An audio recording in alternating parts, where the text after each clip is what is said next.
Good everyone and welcome to today's video, and today we have another episode in the rare planes, well, rare vehicles series I should really specify, because we still include tanks and I still forget that to this day, but well, that's just me being me, isn't it? So you would have seen by this point a video on the Su-85A where I said that there was going to be a few vehicles, obviously after that, in Britain for event vehicles. And I wasn't sure whether to classify the Swordfish Mk II and all that jazz, same with the DB7 and the Hurricane, as part of that series. But in the end, I decided to include them in the rare planes or rare vehicles series because I feel this fits them more because realistically, these are most likely to come back. The DB7 obviously is a exception to this. But obviously the Martlet and the Whirlwind will remain part of the event vehicles series. The main reason why I say this is because these vehicles don't actually have a event tag. Obviously the Boomerang is entirely different. But I just wanted to clear that up in case people were probably confused by that. So I just figured I'd take a moment just to explain it really. So, of course, moving on to the British side of the rare aircraft, well, rare planes / rare vehicles series in general, we have the Swordfish Mk II. Now, I must admit, this was one that I was quite happy to see because a new Swordfish variant is always something that makes a Brit happy, and this definitely made this Brit happy, that's for sure. So, what is the difference between the Mk I and the Mk II Swordfish? Well, I'm going to move the DB7 so then you can have a proper look in terms of, well, just things overall. So as you'll see, the engine doesn't really change too much. You get a bit more power in the Pegasus 30, but let's be realistic. You're not flying the Swordfish because it's got a lot of horsepower. I mean, it's alright, but this thing was never designed to be fast. The bomb loads also don't really change because, again, this is not really designed to be a strategic bomber. This was a torpedo bomber. It could mount bombs, and, well, it definitely did do that, just ask the Italians. But yeah, what really sets the Swordfish Mk II apart from the Mk I in the tech tree? Well, the short answer is, you can mount rockets to this thing. Now, whether you do or don't is entirely up to you. But as you can see, you can actually make this thing have RP3 rockets, and then you can put a couple of bombs on it. But obviously, you can't put them on the same. This is going to be weird to explain. But you can't put them on the same wing because the rockets actually take up these pylons here. It's kind of weird. I don't know why they give you the option to do this because, like, it's just weird. But as long as you pick, I think you can do it with the AP Mark ones. No, you can't. But like I said, as long as you pick something that you can at least slap in there, you can even go like this. And obviously you have to be careful because the 500 pound is being quite heavy. But like I said, you can normally just have a bit of fun with this thing and just really like modify it to your taste. But you do have to consider that. And well, you don't really gain a payload or the payload advantage over the Mark I. Because as I mentioned, the pylons only allow for 6 250s, 2 500s and 2 250s. Etc. And then obviously the rockets are an entirely different thing. I'll quickly show you the rockets as well, because like I said, I've not really featured the Swordfish in a while. But like I said, you can see what I mean about this taking up a lot more space, but the reason for it is because the Swordfish Mk II had a strengthened wing with metal pylons, which you can see there, and that is so it can carry RP3 rockets. And yeah, I'm sure this made some German U-boat drivers very unhappy, let's put it that way. And of course, as I said, you can carry a torpedo, so it's just going to be a standard Swordfish. But other than that, the Swordfish Mk II doesn't really change much. It is, of course, a premium, which is always very nice, but it doesn't exactly get the best modifiers. But the fact is this thing is rather appreciated by many, not only for its iconic nature, but the fact that this thing has only been available in one event, surprisingly. It's not come back since, so hopefully we might see this thing return. Maybe something else to go with it. Anyway, let's get in and let's get cracking. Also, I do apologise again for sounding a little rough. I've had this cold for about about 3 days now, and it's in my throat, which is a good sign because that normally means it's about to sod off. So hopefully it does. But yeah, that's just unfortunately what happens this time of year. Every time winter comes, I get a cold, and it's not fun. Anyway, I'll see you all in the first match. And about 10 seconds later, we get our first match on Smolensk. This will be interesting because there's a lot of light targets for us to farm up, and, well, yeah, this should be fine. We do, of course, same as the original Swordfish, we do still get a forward gun, which we'll be trying to make use of. And we, of course, do get a turret gun with the same machine gun. So, we'll definitely see what we can do, but obviously with it being a Swordfish, I wouldn't exactly put the ball in anyone's court, but to be fair, the Mark 1 did fine. So I think the Mark 2 will do just as fine. But yeah, this is definitely one where, like, it's a plane that's so iconic that I'm surprised they haven't used this thing in any more events. Like, the Hurricane FAAM, the Fleet Air Arm one, is the exact same. We've not seen that plane since. But yet, we've seen stuff in the 10 Rare Vehicles event about a year ago when we had the...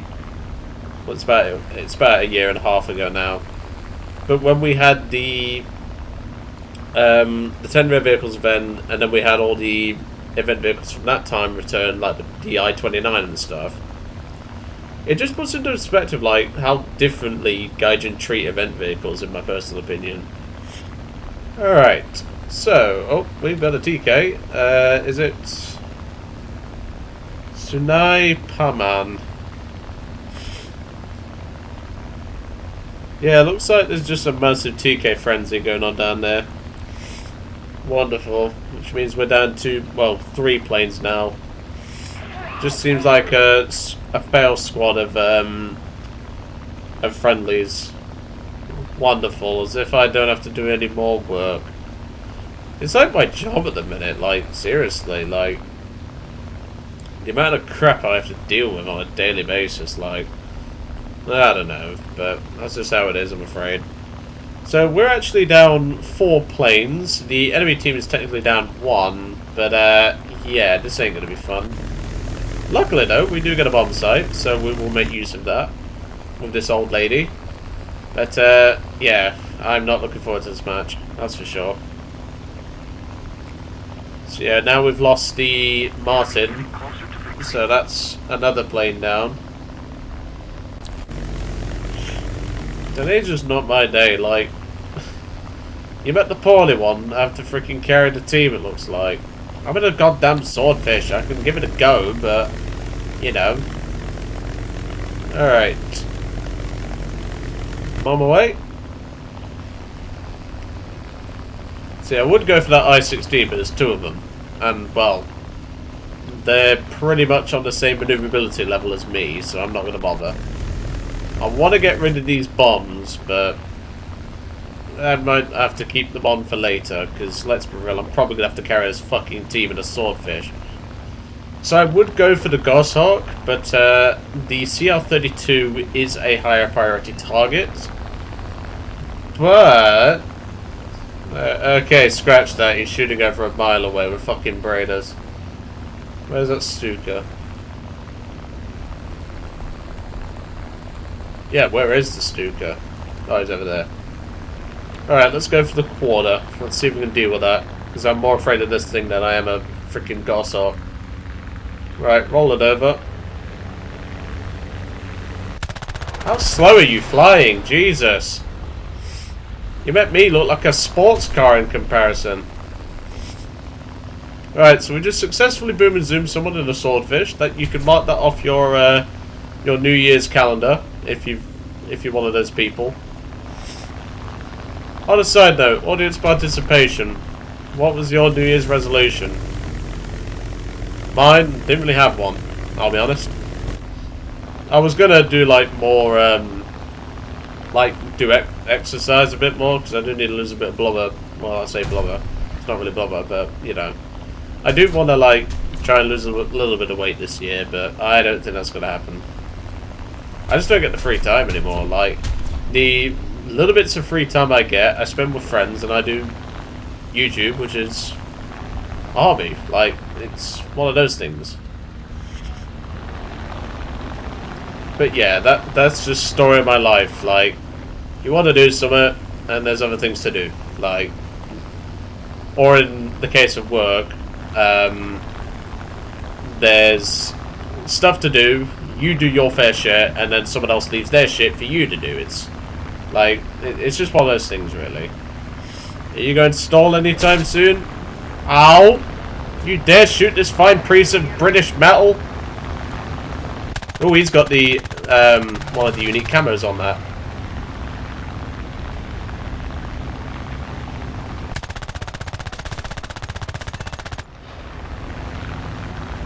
Nope.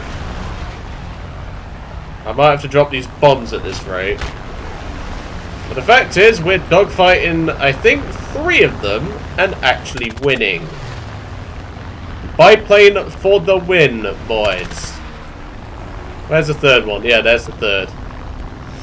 See, the smart thing to do is, one of them would extend and get around behind me, whilst I'm killing their body, but that would involve common sense, and that doesn't exist in War Thunder. See, look, Kaiser's just running away. Like, you literally have the perfect chance to kill me right now, and you're just not doing it.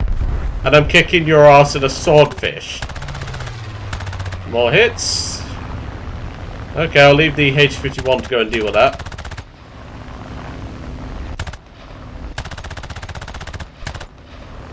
Stop fidgeting.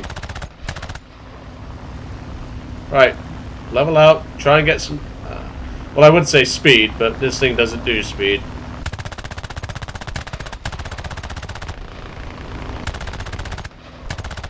Come on. There we go. I saved the HE-51. He got the kill on that. That's how we do it. Hello, V11. I remember reviewing you a while ago. Nice little plane, to be honest. Not the best, but, you know, it's something. Right, I don't like how he's flying at me like that. Has he got bombs? No, so what was the point of that then? Okay. Weird behaviour, but, well, that's just War Thunder in a nutshell, isn't it? We're all weird at some point in this game. And we're also contemplating life choices for actually playing War Thunder, but we'll gloss over that. I love this little plane. Like, I remember when it first came out and everyone was like, oh, it's Swordfish, it's bad. Nah, the Swordfish is fun. Like, you can definitely have a little bit of fun in this thing. And, like I said, I've not long got home from work myself. Like, I've just finished a 6.5-hour shift. And, yeah, it's something where I can just relax and just have a little bit of fun, you know? And because we fly so slow, I can get these bombs pretty much bang on target. How's that SPD doing? He's the last guy. Looks like the V11's going for it, so that's good. We can keep the pressure on their tickets. Force them into making mistakes, and then that makes my job a lot easier in the long run if the V11 dies, which I don't think he will, but no, I'm not going to risk that. I've got 1 bomb left after this. Well, I've got no bombs left, but you know what I mean, after my next run. Looks like the V11 might be killing it, I'm not sure. I don't know. Look at that. Right in his lap. Beautiful. Like I say, you fly so slow in this thing, you just forget sometimes. Yep, there's been a mid-air collision. They've hugged. And that's game. They had a hug and they settled their differences. See? War Thunder. The game where you can settle your differences by giving a fellow aircraft a hug. There we go. That just perfectly demonstrates how fun a swordfish can be, even when you're just sleepy or whatever. Like, what more can I say? That just perfectly demonstrates the fun factor of a swordfish. And, well, yeah, this is one I very rarely drag out. But when I do, I tend to have fun with this thing. And, well, it's British, so you automatically know it's better. British sarcasm aside, we are moving on to the DB7, which, of course, I still don't get why France doesn't have this in their bomber line, but, well, I don't think they're going to get that anytime soon. Speaking of that, Gaijin, when are we getting a DB7 in the French territory? I won't complain about it. Sure, it made this thing drop in value, but, like, everyone and their mother got this thing, so, yeah. Where's my DB7, Gaijin? I want it in France. And then everyone can have this thing. But, well, we probably won't ever see that because it's been God knows how long since this thing was added, and Gaijin haven't exactly given any love to any nations recently. So, well, in terms of low tier stuff, but you know what I mean. Anyway, I'm going to leave you all to it for today. Really hope you enjoyed seeing the Swordfish Mk II in action, and I will see you all on the next one.